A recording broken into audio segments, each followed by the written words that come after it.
Hello and welcome to another edition of the Thriller Zone. Guess who I am? Your host, David Temple. Good to have you here. You know, every once in a while, I love booking the best thriller writers in the world. I really do.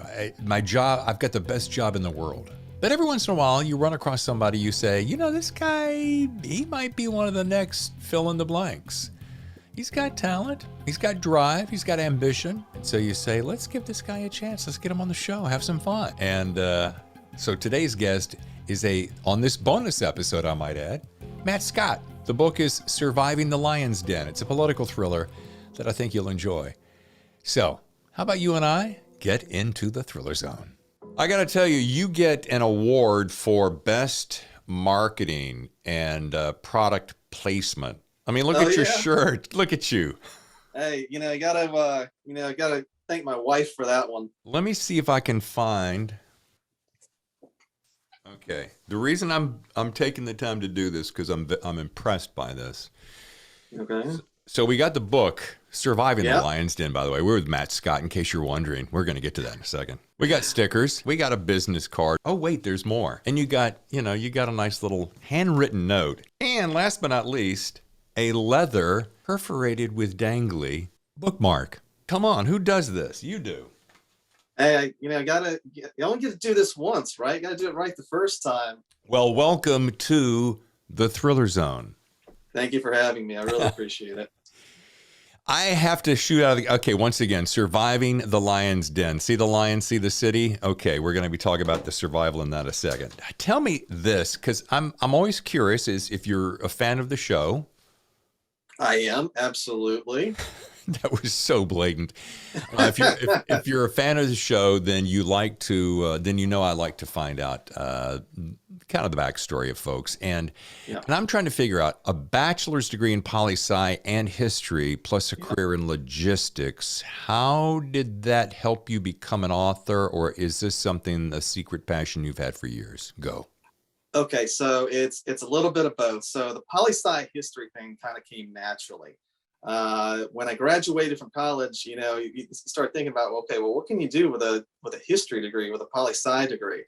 And I was lucky enough to find a job, right before the economy crashed on 9/11. I literally got hired 2 weeks before 9/11. So I was just looking for a job, and logistics is kind of where I landed because I have very good organizational and analytical skills. So it's just kind of one of those things that I just kind of stayed with. But I've always been interested in politics, in reading, thrillers and just kind of learning more about what's going on in the world. It's just I'm curious like that. Now, as my career in logistics progressed, one of the things I started doing is writing SOPs, standard operating procedures.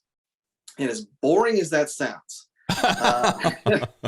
you have to think of things as a end-to-end process. So when you start to apply, a storyline, and I've always been a good storyteller. I guess time will tell whether or not I'm a good writer, but I've always been a good storyteller. So when you start to put the plot together and characters and how characters feel in certain situations, you have to think about, okay, how would this character react in this situation, and how is character B going to react to that? So it really helped me see the end-to-end piece of it. Now, the path to the book itself, I had always kind of had we talked about a passion in writing, but you always have that little self-doubt thing going on.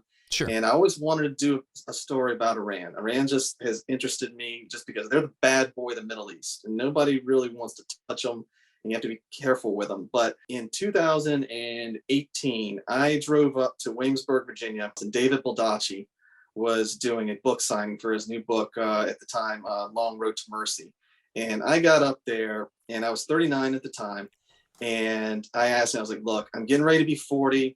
Is that too young an age or too old an age to write your first book? And I kid you not, this dude stopped mid-signature, looks up at me like this and says, hell no. He says the industry could use some good young writers. Now, I didn't know if I should be happier that this mythic man of the industry is telling me to go forth with my destiny, or I should be happier that he was telling me that 40 was considered young. But, after that, it was, I had no excuses. I came home. And I think I started writing, putting words to paper no later than I think February of that year. I agree with Mr. Baldacci. Yeah, hell no. There's plenty. Look, I'm notorious for saying, referring to this story time and again about going into Barnes and Noble and being completely inundated with fear and trepidation because, oh my God, look at all those books. But you know what? Good talent rises to the surface, Matt. Yeah. Period. End of discussion. If you've got something to say and an interesting way to say it, you're going to get noticed. So there. By the way, I love this.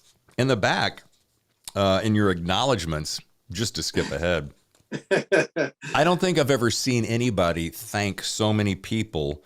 And I'm like, oh my gosh, I was talking to my wife. Honey, this guy knows Gary Vaynerchuk and Stephen King and Dan Brown and Vince Flynn and Jack Carr and David Baldacci and Brad Thor. And I'm like, oh, wait a minute. He's just thanking them all because he is thanking them for their inspiration to him. Correct. So. Yeah, I wish I could say I had all those people on speed dial. I don't. In my world, no matter whether or not you know them or not, thanks is always due because those people always pave the way for the people that come behind them. That's a great way to say it, Matt, and a great inspiration. And part of the reason I have you on the show because you're one of the underdogs I'm pulling for. Usually the show is all about these big heavy hitters, but every once in a while, and I've done this a number of times, I like to pull up an author who this is their very first book, and they're like, man, this is really what I want to do. And you have to have a platform to be heard, and I'm happy to offer this platform for you. I sincerely appreciate it. I can't tell you, I was just short of dancing naked in the streets when you agreed to it.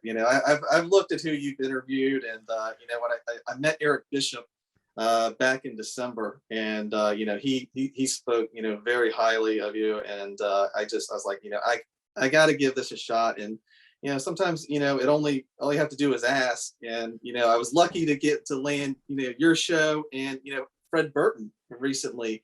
The worst thing that happens to me is I go back to my career in logistics. So I live by this theory that all you can say is no.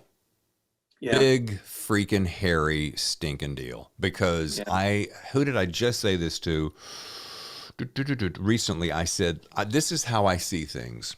Well, I'm also an eternal optimist, and I believe in myself and my talent. So there you have it. But I said, if you look at life as a huge stack of either yeses or nos, you know that there's a yes in there somewhere. If you didn't believe that, just go back to bed and don't get out of bed. But all I got to do, if I keep working through the no's, okay, well, he said no, not the end of the world. There's plenty other fish in the sea, plenty other agents, fill in the blank.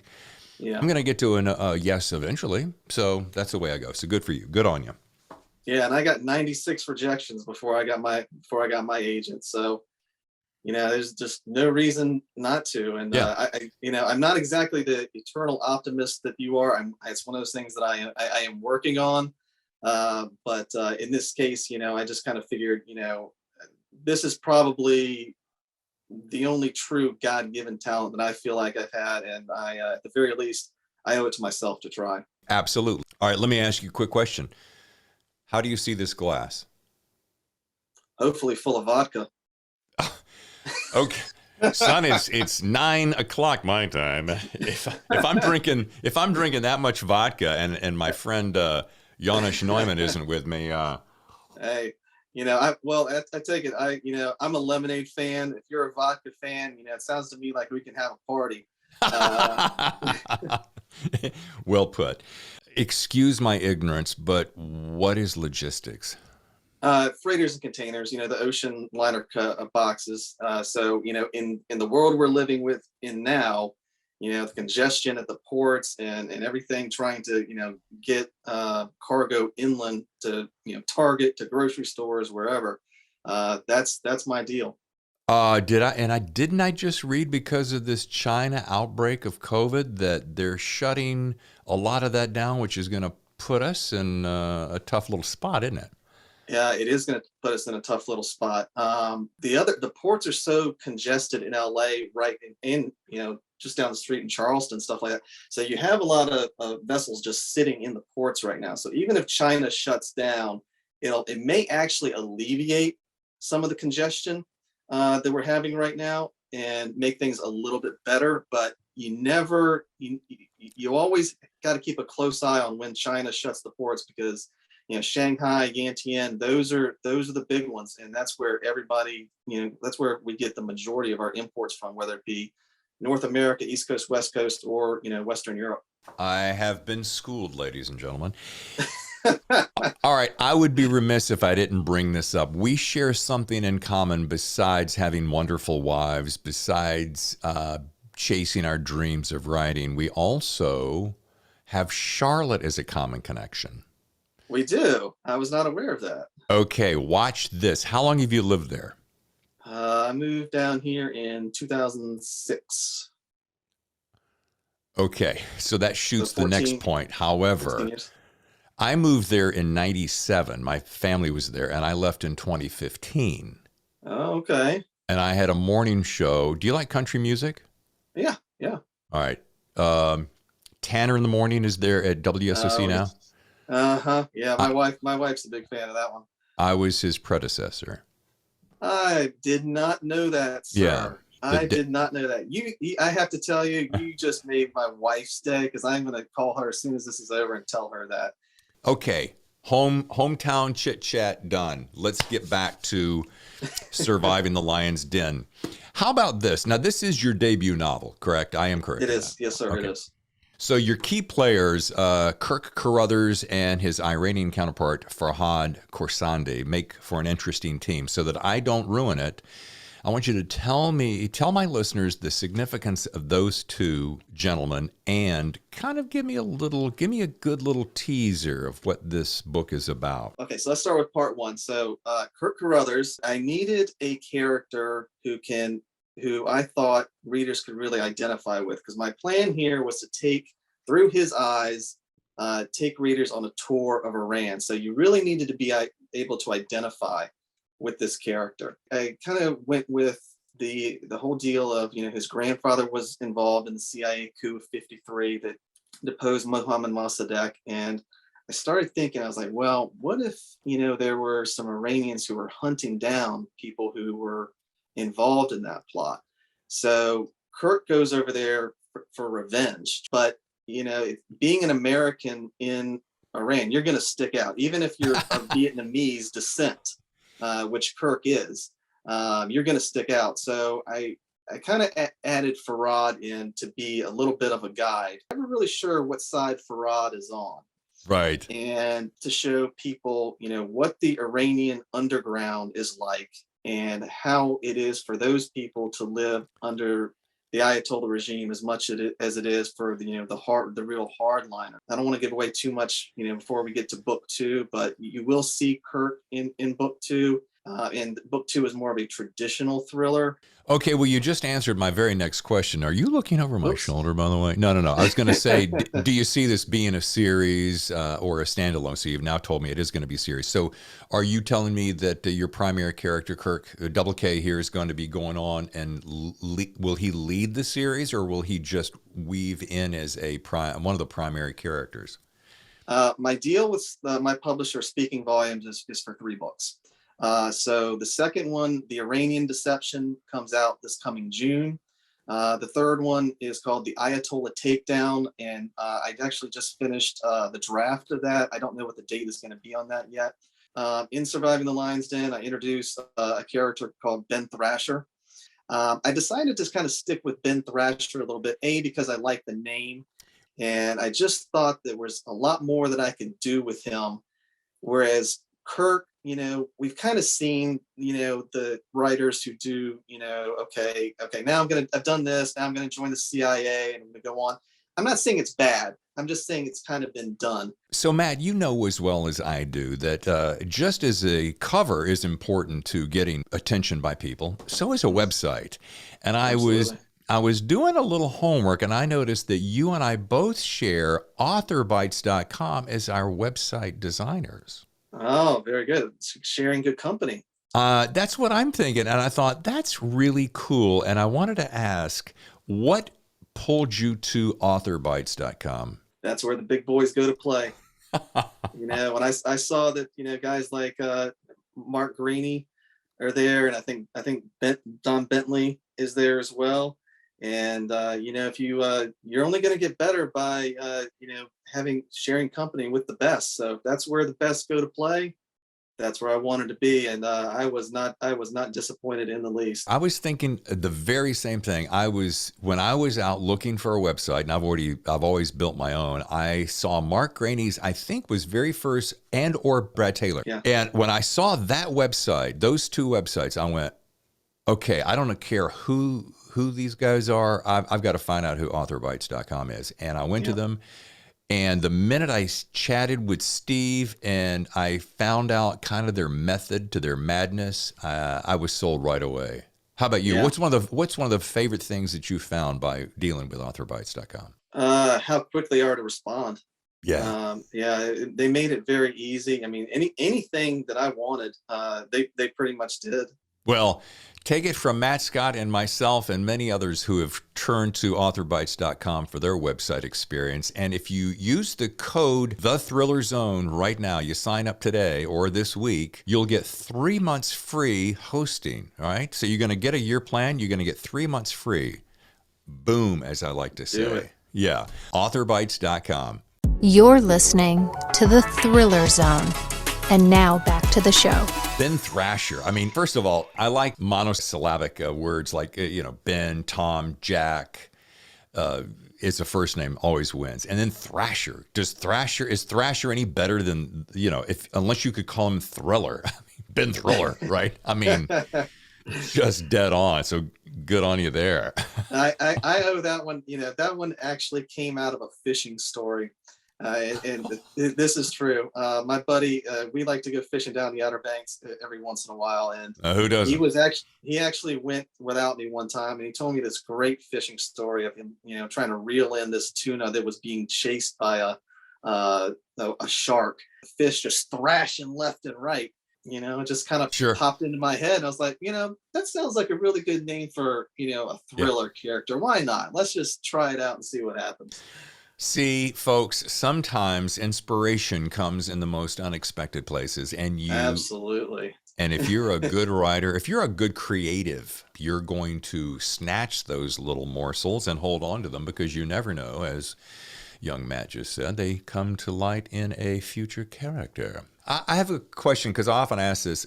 You like to fish. You've got a dog. Yeah. And you're a football fan. So what are some of the things that you think that really help you in your writing? And what I mean by that is sometimes those outside events that are the other side of our brain that we engage in help fuel that creative spirit. So what do you do when you're not sitting down crafting that next thriller? What are some of the things that you do besides going to craft breweries there in Charlotte? Okay. You have to. Yeah. What do you do to prime that pump? I think it really comes down to two things. Number one, I'm curious. If I read something on Wikipedia or I see something in a movie that I don't understand, I'm going to look it up. The other thing for me is I love watching movies that are either critically acclaimed or just have a lot of depth to them and are just very good.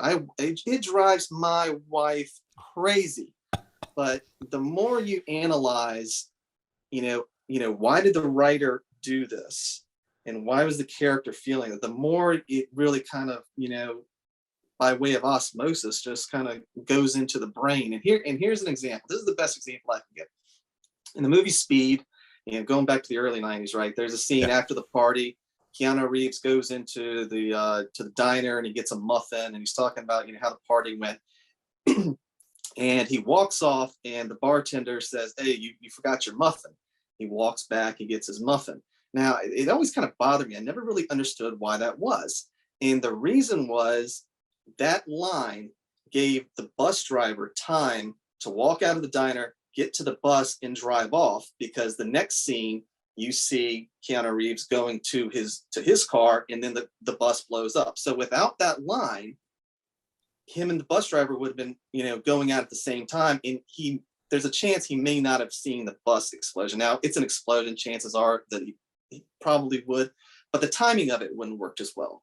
So the greatness is in the details. Yeah. So I look for a lot of little things like that. And, especially when I'm editing, those are the things that timing matters. Oh, absolutely. It begs the question. You should have I'm expecting you to have a T-shirt made. Where's the muffin? Or Okay, you got me on that one. And if I get that made, you're gonna get one. That's good. If you're familiar with the show, then you're familiar with rapid fire questions, right? Absolutely. All right, so we're going to actually do something slightly different because this one really is rapid fire. Ooh, okay. Put me on the clock here. Okay. Who was I talking to? Louise Candlish, and I made the comment. Louise was like, "Oh my goodness, I'm so nervous," and I said, "Louise, well, here's the funny thing: rapid fire question. It's not rapid. You can call it languorous. I mean, it's just And she had fun with that. Anyway, because I like to mix it up and find out a little bit about our authors, we'll start with question number 1. Matt Scott, pen and paper or keyboard? Keyboard, definitely keyboard. Number 2, music in the background or headphones or silence? Depends. If it's dialogue, I can take phone or headphones. Working from home, the only thing I really have to worry about is my wife's voice carrying up the steps. If it's dialogue, I can do music. If it's a long paragraph where I'm giving the reader information on a location, it's more important that I get that correct. So that one I have to take silence off. Okay. Question number 3, internet access while writing or off the grid? And the reason that is key is because a lot of times when you have that internet access and you think, oh, I just need to look up a fact, before you know it, you're checking social media, you're checking your email, you're over here, you're bouncing. And that can sometimes be a real detriment. But okay, so I'm going to say yes to internet access because sometimes when I'm doing those longer paragraphs where research is required, I need to make sure that I get the facts correct. But more times than not, I will leave my phone in the other room so that I don't check Facebook or Instagram or anything like that. So no pantsing in your world. You're a plotter.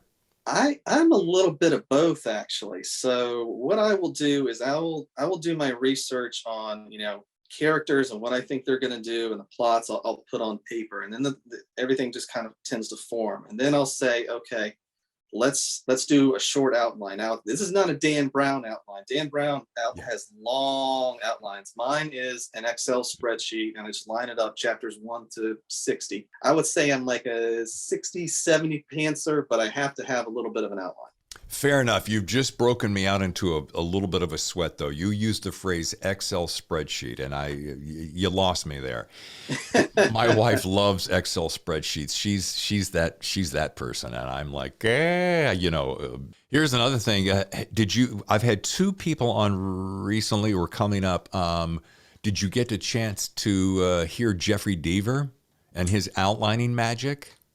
I have not, and I'm sorry to say that I haven't, simply because I've been busy with book 3. All good, dude. But listen, do me a favor. Go back. That was last Friday's or last Thursday. Jeffrey Deaver breaks down his secret formula, for lack of a better term, of how he is so prolific with his writing. You will love it. That is always interesting to me. I mean, every author has their own secret. And it's funny, I talked with Rick Blywise, who has written a book called Pignon Scorpion and the Barbershop Detectives coming up. And he Great is title. isn't it great? He's pure pantser, not a single plot within a mile. Anyway, on to number 4. Do you feel good with the first or second draft pretty well and then hand it off to your publishers, et cetera? Or are you not happy until you're like 5 to 10 in? I would say, yeah, I'm pretty secure. What I will do is I will write the first draft, and they say that, the first draft is just, vomiting on a page. The first draft is about getting it out, and then, you take your screwdriver and you just kind of tighten things up a little bit, make sure you have the right connections, Sure. The right people doing the right things, saying the right things. unless the editor I send it to tells me that, you know, he's got a serious issue, then I'm pretty much sticking with it. Okay. And the final question here on Rapid Fire Questions, number 5. You and your wife have just left Charlotte for an extravagant cruise to a luxury island. That's the good news. Unfortunately, on the second night of your week stay, all the power has gone out. You still have food and water, but the power's out, and we don't know when it's coming back. What are the 2 things you're glad that you thought to pack in advance?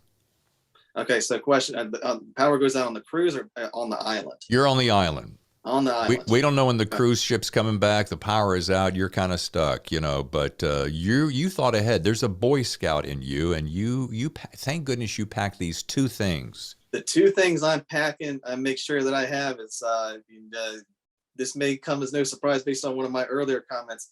You got to have some alcohol to entertain yourself. I mean, if you're going to be on an island, you know, you got to make sure that, you know, you're going to have some fun. And I guess the other thing is probably going to be the most practical. I am very fair skinned, so you have to have sunscreen. You heard it here first, folks. It is. He's a he's a logical thinking guy.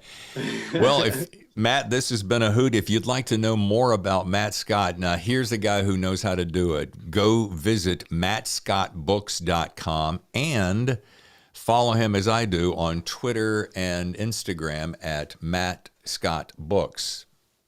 Absolutely. Brilliant. Thank you so much. Yeah, dude, I wish you profound success. Surviving the Lion's Den by Matt Scott, and we're looking forward to the next 2 books. And dude, you just keep charging right ahead. Thank you very much, David. And hopefully we've had enough fun here that you'll bring me back for the next one when it comes out in July. I'd love it. Love the show. And this has been a lot of fun. I really appreciate you having me on. Absolutely. Our pleasure.